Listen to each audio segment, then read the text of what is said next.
জামায়াতে ইসলামীতে কোনোদিন একজন নন মুসলিমকে আমির হতে পারবেন, মানে এই প্রশ্নগুলো আসবে সামনে, আমি এটাই বলছি।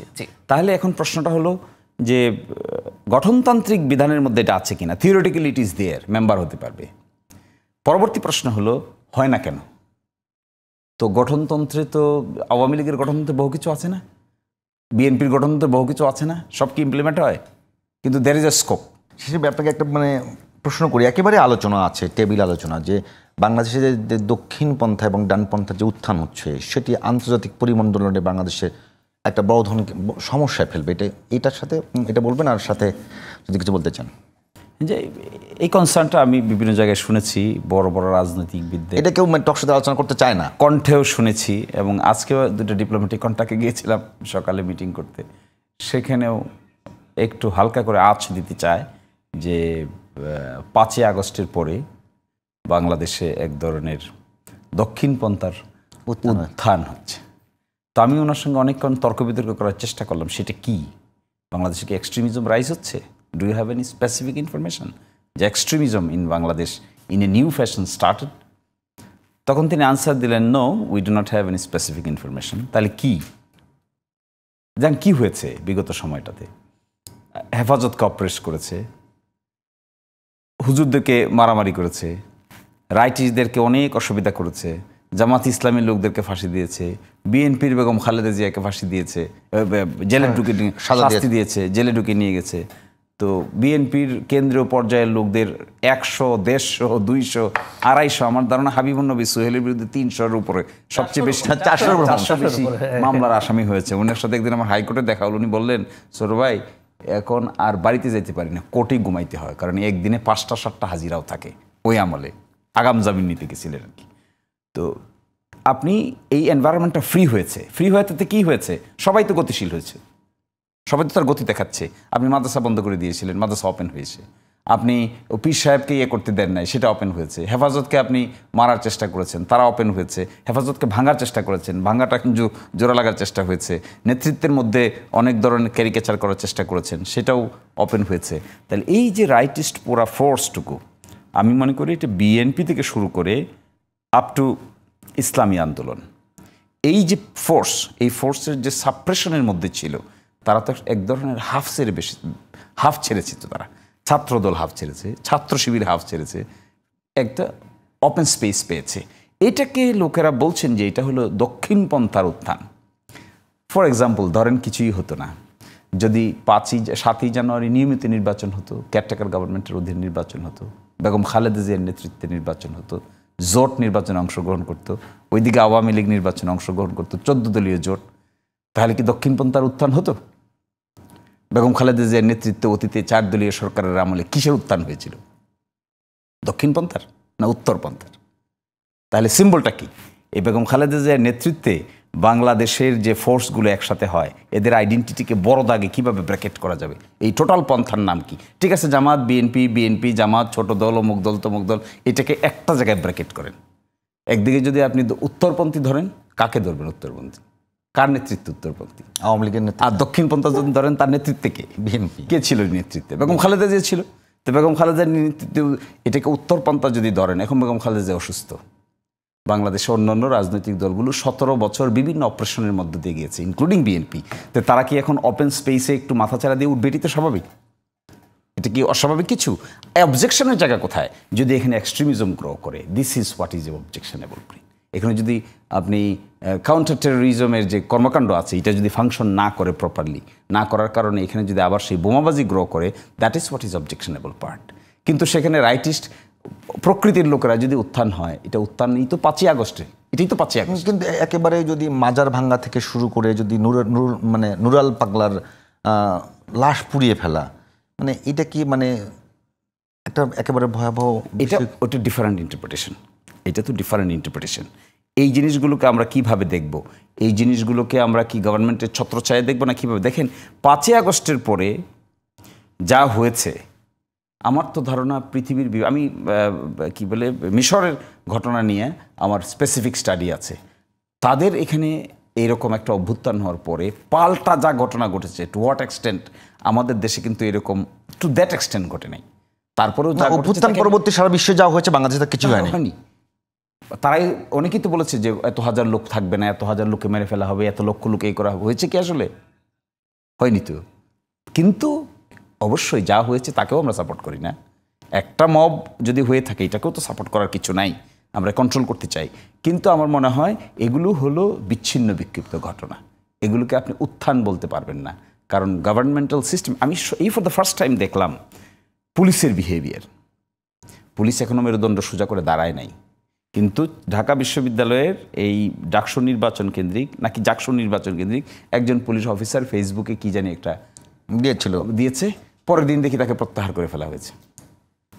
এটাই তো কালচার ছিল না এটা? আমরা দেখছি কোন পুলিশ অফিসার কার চাইতে বেশি কড়া ল্যাঙ্গুয়েজে সাপোর্ট দিতে পারে, দ্যাট ওয়াজ দি কম্পিটিশন। না, মিছিলও হয়েছে, আওয়ামী লীগ মিছিল দিয়েছে, কম্পিটিশন, স্লোগান দিয়েছে। তাহলে ওখান থেকে 5ই আগস্ট একটা পট পরিবর্তন হয়েছে, হওয়ার পরে একটা নতুন কালচার ডেভেলপ করার চেষ্টা করা হচ্ছে, একটু সময় দিতে হবে। তো এটা তো দক্ষিণপন্থার উত্থান যদি আপনি মনে করেন 5ই আগস্টের সঙ্গে সাংঘর্ষিক, তাহলে এটা রং কনসেপশন হবে। জাহিদ ভাই কি বলবেন এই বিষয়টা? একেবারে মানে সমস্যা হচ্ছে দক্ষিণপন্থার এলিমেন্ট, মানে আমি এক্সট্রিম রাইটিস্টের কথা বলি, এক্সট্রিম ফান্ডামেন্টালিস্টদের কথা বলি, ওটার সমস্যা কি? নিউ ইয়র্ক টাইমসের যে হেডলাইন ছিল পোস্ট 5th অগস্ট, এই ধরনের লোকজন একটা ওপেনিং দেখছে। এখন কীরকম, ধরুন আমি নাম ধরে বলি, একটা সংগঠন আছে হিজবুত তাহরির, জামায়াতে ইসলাম ও ইসলামের কথা বলে, ইসলামী আন্দোলনও বলে, কিন্তু ওনারা কনস্টিটিউশনাল ফ্রেমওয়ার্ক মেনে চলার কথা বলেন। ওনারা যে আমাদের এই যা আছে এর মধ্যে ফিট ইন করার কথা, যদি একটা অন্য আলোচনা আছে আমি একটু পরে আসছি। কিন্তু উনি তো বলছেন যে নির্বাচন করা যাবে না, এখানে একটা খেলাফত কায়েম করতে হবে, এই সরকারকে উচ্ছেদ করা হবে। তাদের অ্যাক্টিভিটিস বেড়েছে, আগে কিন্তু এতটা ছিল না, এখন অ্যাক্টিভিটিস বেড়েছে। তারা বহু মানুষের সাথে যোগাযোগ করছেন, কথা বলছেন খুব ফ্রিলি, যদিও এখন এটা নিষিদ্ধ সংগঠন। আপনি মাজারের কথা বললেন, একটা দুটো হলে কথা ছিল, এটা 100-র বেশি হয়েছে।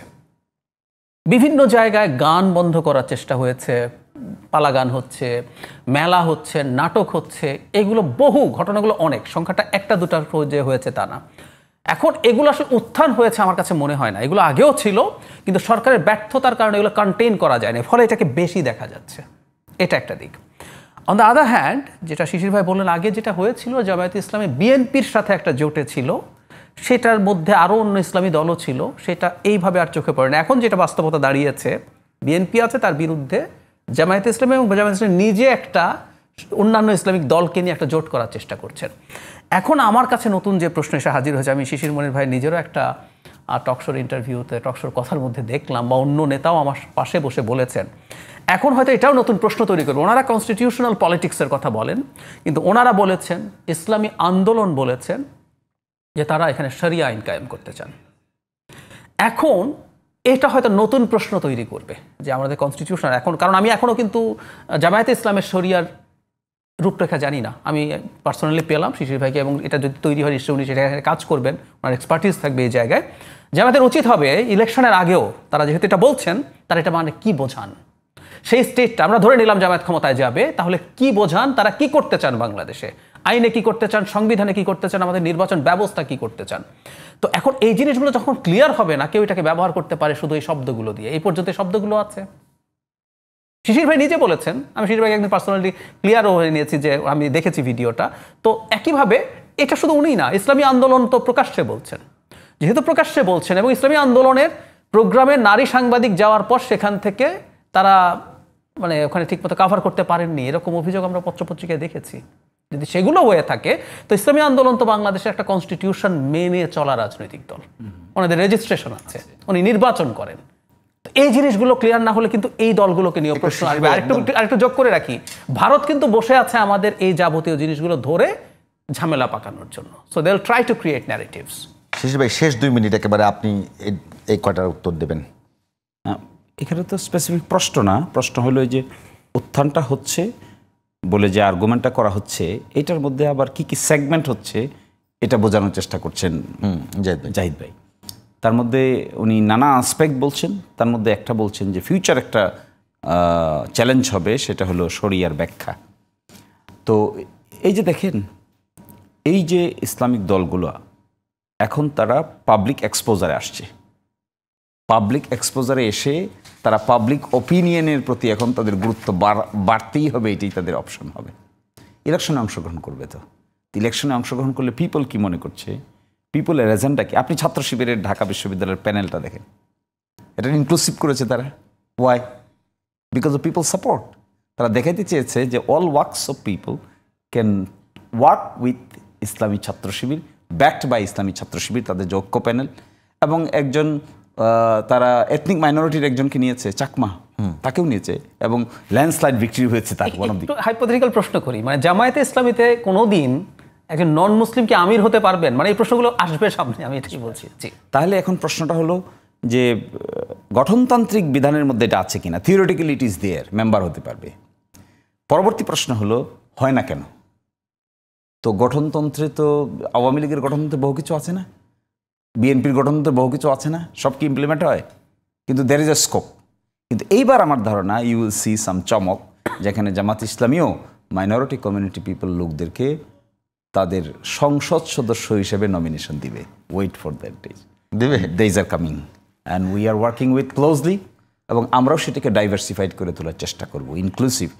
ঢাকা ইউনিভার্সিটি ডাকসু নির্বাচন one of the primary demo that you have gone through. একজন চাকমা ছিলেন। Yes, yes, we can also. আমরা কেন পার্বত্য চট্টগ্রাম, রাঙ্গামাটি, বান্দরবান, খাগড়াছড়ি? ভাই একেবারে খুব ভালো আলোচনা হচ্ছিল আজকে। সুতরাং this is a golden opportunity coming before Jamaat Islami. Wait for that.